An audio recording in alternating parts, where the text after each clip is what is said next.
இன்னைக்கு India நியூசிலாண்டை first T20ல ஜெயிச்சிருக்காங்க. பார்க்கும்போது இது வந்து ஒரு ரெக்லெஸ் பேட்டிங் மாதிரி தெரியும். பட் கண்டிப்பா கிடையாது. இது வந்து ஒரு கண்ட்ரோல் கேயாஸ். முக்கியமா அபிஷேக் சர்மா அடிச்ச அடியெல்லாம் பார்க்கும்போது என்னடா இவர் அடிச்சுக்கிட்டே இருக்காரு, ரெக்லெஸ் ஆடுறாரு அப்படின்னு இருக்கும். கன்ஃபார்மா அப்படி கிடையவே கிடையாது. He had a control plan, இல்லையா மாஸ்டர்? கரெக்ட். அபிஷேக் சர்மா வந்து ரெக்லெஸ் கிடையாது. ரெண்டே விஷயம் தான் என்னோட வியூல வந்து his technique, his way of play is very simple. இன்னொன்று என்னன்னா, he is ready to rotate strike. ஓகேங்களா? ஐ திங்க் ஃபர்ஸ்ட் ஓவர்ல வந்து ஒரு 2-3 டாட் பால் கொடுத்தாரு. அதுக்கப்புறம் வந்து அந்த ஃபுல் இன்னிங்ஸ்லயுமே வந்து very few dot balls, 11 or 14 singles பார்த்தேன். So he was ready to rotate the strike. இந்த மிடில் கண்டினியூஸ் சிக்ஸஸ் இது போச்சு. அதனால தான் நான் என்ன சொல்றேன்னா, இட்ஸ் நாட் கேஓஸோ இல்லை எதுவோ இல்லை, இட்ஸ் கண்ட்ரோல்டு பிளான்டு இன்னிங்ஸ் மாதிரி தான் நான் பார்த்தேன் நான்.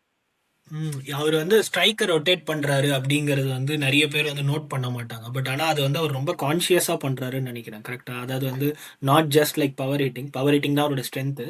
But obviously like he doesn't want to like waste balls. So அதை வந்து ஸ்ட்ரைக்கர் ரொட்டேட் பண்ணி he has that game plan அப்படின்னு நினைக்கிறேன். கரெக்டா?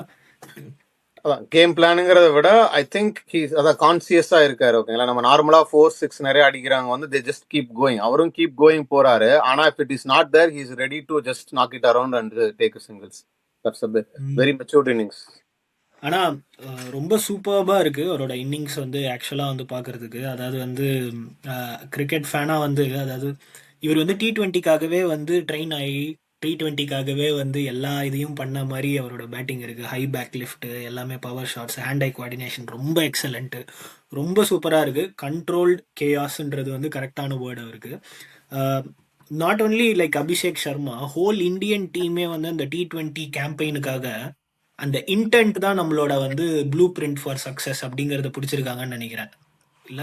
இன்டென்ட்டுக்கு உங்களுக்கு எக்ஸாம்பிள் நீங்க பாத்தீங்கன்னா, 3 இது விக்கெட் விழுந்தோடனே ஃபர்ஸ்ட் வர்றவங்க ஃபர்ஸ்ட் பாலே 4. ஐ திங்க் சூரியகுமார் யாதவ், இஷான் கிஷான், ஹார்திக் பாண்டியாலாம் வந்து he was up for it. ஓகேங்களா? அந்த அக்ரஷன் இன்டென்ட் வந்து right from ball 1 I think அது கிளியரா வந்து டோன் செட் பண்ணிட்டாங்க. அதுவே வந்து நியூசிலாந்துக்கு வந்து என்ன சொல்றது, when you attack too much ஆமா.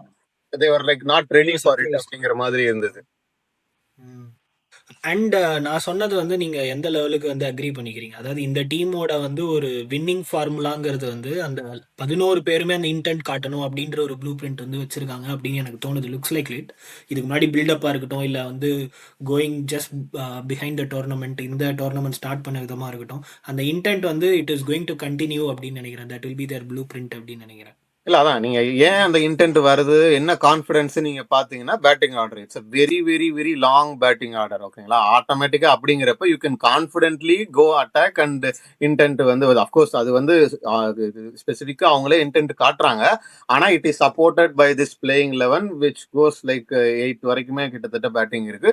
Again when I say batting, proper like batsman like Axar Patel வந்து 8 or 9 வந்தார் நினைக்கிறேன். கரெக்ட். நம்ம அதான் நம்மளுக்கு வந்து டவுன் த ஆர்டரில் வந்து எப்போவுமே வந்து ஒரு பவர்ஃபுல் இம்பேக்ட் ஃபினிஷர் இருக்கும்போது, லைக் டாப் ஆர்டருக்கும் சரி, மிடில் ஆர்டருக்கும் சரி, அந்த ஒரு ஃபியர்லெஸ்னஸ் இருக்கும். அதாவது வந்து நம்ம அட்டாக் பண்ணணுமா வேணாமான்ற கன்ஃபியூஷன் இருக்காது. இன்னைக்கு அது மேட்ச்சில் வந்து ரிங்கு சிங் நான் இருக்கேன் அப்படிங்கிறத வந்து கரெக்டாக காமிச்சிட்டார்ல. அதாவது வந்து I'm like seasoned proven finisher அப்படின்ற மாதிரி ஆடினார்ல. அவரோட இன்னிங்ஸ் ரொம்ப சூப்பராக இருந்துச்சு. இல்ல அதான் ஃபினிஷருங்கிறதுக்கு வந்து என்னன்னா, இந்தியா வந்து அட்டாக் பண்ண போனா கண்டினியூஸா விக்கெட் போய்க்கிட்டே இருந்தது. ஆனா அவர் தான் வந்து கடைசி வரைக்கும் மெச்சூர்டா 50 ஓவர்ஸ் வரைக்கும் எடுத்துட்டு போய் ஒரு காம் கம்போஸ்டா எடுத்துட்டு போய் கண்டினியூஸா ரன்ஸ் ஃப்ளோ ஆகிக்கிட்டே இருந்து அதுதான் வந்து 200 210க்கு ஒரு 238க்கும் டிஃபரன்ஸா இருந்தது. ஏன்னா நீங்க இவ்வளோ இன்டென்ட்டோட விளையாடுறப்ப, இவ்வளோ விக்கெட்ஸ் கண்டினியூஸா விடுறப்ப கடைசியில வந்து ஒரு ஸ்லம்ப் வர வாய்ப்பு இருக்கு. ஆனா அவர் வந்து ஹீ கெப்ட் த மொமெண்டம். அதை நான் சொன்ன மாதிரி he was calm and composed. அது வந்து ஒரு ஃபினிஷருக்கு வந்து ரொம்ப ஏன்னா அவர் வந்து முக்கியமான இது ப்ரூவன் வந்து ஃபினிஷர் பார்த்தேன். In IPL franchise. So which is our a வந்து positive sign, already like even going into the World Cup. ஆமா, ஆமா. லைக் அவர் வந்து அடுத்த 2 மேட்ச் எப்படி பெர்ஃபார்ம் பண்ணுவாரு அப்படிங்கிறது எனக்கு தெரியல. However he perform, I still believe that Jitesh சர்மாவை விட வந்து இவர் வந்து அந்த ஃபினிஷர் ரோல் கொடுத்தது வந்து I think it is a right call. Just because nothing against Jitesh Sharma. 2 பேரையும் கம்பேர் பண்ணும்போது Rinku Singh like suits better in that position. ஏன்னா அவர் ஃப்ரான்ச்சைசிக்கும் அதே பொசிஷனுக்கு தான் ஆடுறாரு. And is a prove and finisher நான் சொன்ன மாதிரி. அண்ட் காம் அண்ட் கம்போஸ்ட் அந்த ஒரு இதுவுமே அவர்கிட்ட இருக்கு. ஸோ இன்னைக்கு வந்து நீங்கள் சொன்ன மாதிரி நிறைய பேர் அதை வந்து மிஸ் பண்ணியிருப்பாங்க. இப்போ சப்போஸ் வந்து அவர் கொஞ்சம் ஏர்லியாக வந்து அட்டாக் பண்ணுறன்ற பேரில் ஏதாவது வந்து மிஸ் எட்ஜ் வாங்கி அவுட் ஆயிருந்தாங்கன்னா லாஸ்ட் 2 ஓவர் நீங்கள் சொல்கிற மாதிரி பவுலர்ஸ் ஆடி இருப்பாங்க. கரெக்டா? இல்ல அதுதான் அதுக்கு நான் maybe again I making a guess maybe role clarity இந்த டீம்ல கொஞ்சம் பெட்டரா இருக்கோ. ஏன்னா இல்லாட்டி ரோல் கிளாரிட்டி இல்லைன்னா இந்த மாதிரி ரன்ஸ் எடுக்க முடியாது. அஃப்கோர்ஸ் நம்ம ஒரு மேட்ச்ல பார்த்துருக்கோம். ஆனா மேபி ரிங்க்கு வந்து கிளியரா மேபி ஒரு மெசேஜ் சொல்லியிருப்பாங்க, யூ பிளே தட். ஏன்னா பாண்டியா பார்த்தோம்னா கிளியரா தெரியுது he just like I am going to attack அப்படிங்கிற மாதிரி இருந்தது. ஆமாம். 238 என்னதான் வந்து பேட்டிங் அவ்வளோ சூப்பராக இருந்து நிறைய ரன்ஸ் அடித்தாலுமே இது வந்து பியாண்ட் ஐ மீன் அபவ் பார் ஸ்கோர் தான் இந்த கிரவுண்டில் கரெக்டாக. அதாவது வந்து ஃப்ளாட் ட்ராக் என்ன வேணால் சொல்லலாம், பவுண்டரிஸ் சின்னது, பட் ஆனால் வந்து அபவ் பார் ஸ்கோர். அண்ட் இந்த மாதிரி ஒரு ஸ்கோரை நீங்கள் வந்து இவென்ச்சுவலி சேஸ் பண்ணணும்னா பவர் பிளே தான் வந்து அதோட trump card. How well you perform இந்த power play more likely chance like you will end up in the winning side. Unfortunately நியூசிலாண்டுக்கு ரொம்ப ஒரு ஒஸ்ட் ஸ்டார்ட் இந்த பவர் பிளேவே, அதாவது ஏர்லி இந்த செகண்ட் ஹாஃப் கரெக்டா. இல்ல அதான் நீங்க சொன்ன அந்த 2 பாயிண்ட்ல வந்து கிட்டத்தட்ட கேம் கில் ஆயிடுச்சு. ஏன்னா 230 is like above par. And நீங்க ஸ்டார்ட்ல வந்து ஃபர்ஸ்ட் 2 ஓவர்ல 2 விக்கெட்ஸ் போயிட்டாலே ஆட்டோமேட்டிக்கா தேவர் புஷ்ட் பேக் இல்லைங்களா. ஸோ நீங்க வந்து ரன் ரேட் கேட்சப் பண்ணணும், விக்கெட் அடுத்து நிறைய விட முடியாது. அங்கேயே வந்து கேம் கிட்டத்தட்ட வந்து செட் ஆயிடுச்சு. அதனால என்னமோ எனக்கு தெரிஞ்சு இந்தியாவோட பவுலிங் வந்து இன்னைக்கு ஃபுல்லா டெஸ்ட் ஆகாத மாதிரி இருந்தது. ஒரு 190 கொடுத்துருந்தாங்க. எனக்கு இன்னும் ஒரு ஃபுல்லி டெஸ்ட் ஆனா ரீசனபிளா பண்ணாங்க ஓகேங்களா. பட் அவங்க ஃபுல்லா ஒரு ப்ரெஷர் என்வரான்மெண்ட்ல போய் அவங்க வந்து சர்வை ஆனாங்களா அப்படின்னு கேட்டா அந்த கொஸ்டின் எனக்கு வந்து இன்னும் ஆன்சர் வரல. Having set that Phillips showed like if attack is the formula. நம்ம ஸ்பின்னர்ஸ் வந்து கொஞ்சம் அடி வாங்கினாங்க. எஸ்பெஷலி அக்ஷர் பட்டேல் வந்து இன்னும் கொஞ்சம் நல்ல அடி வாங்கினாரு. Varun Chakravarthy at least came back and took wickets. ஆனா வந்து when they were put under pressure runs were going. அந்த அந்த ஒரு பார்ட் வந்து எனக்கு தெரிஞ்சு இந்த மேட்ச்ல இருந்து India will look forward to improve in the next T20 நான் நினைக்கிறேன். ஆமாம், அதாவது வந்து இந்த அன்டெஸ்டட் பவுலிங் இந்த மேட்ச் அப்படிங்கிறத நான் ஒத்துப்பேன்.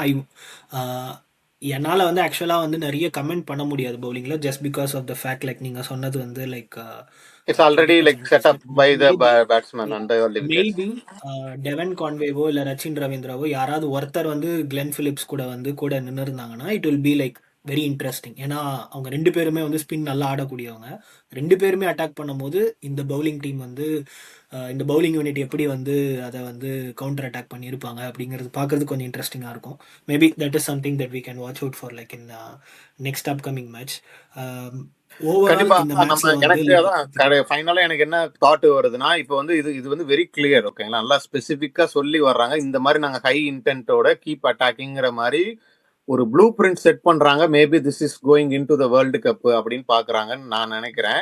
இல்ல இது ஜஸ்ட் ஒன் ஆஃப் கேஸா, இது வந்து இந்த மாதிரி இந்த ஒரு மேட்ச்ல மட்டும் ட்ரையல் பண்ணி பாக்குறாங்களா அப்படிங்கிறத நம்ம வெயிட் பண்ணி பார்க்கணும். மேபி வியூவர்ஸ்னே நீங்க வந்து இதுதான் இந்தியாவுக்கு இன்ஃபேக்ட் T20க்கு இதுதான் ப்ளூ பிரிண்ட் நீங்க நினைக்கிறீங்களா, இல்ல வந்து இது வந்து எல்லா மேட்ச்லயும் இந்த மாதிரி விளையாட முடியாதுன்னு ஒரி பண்றீங்களா சொல்லுங்க.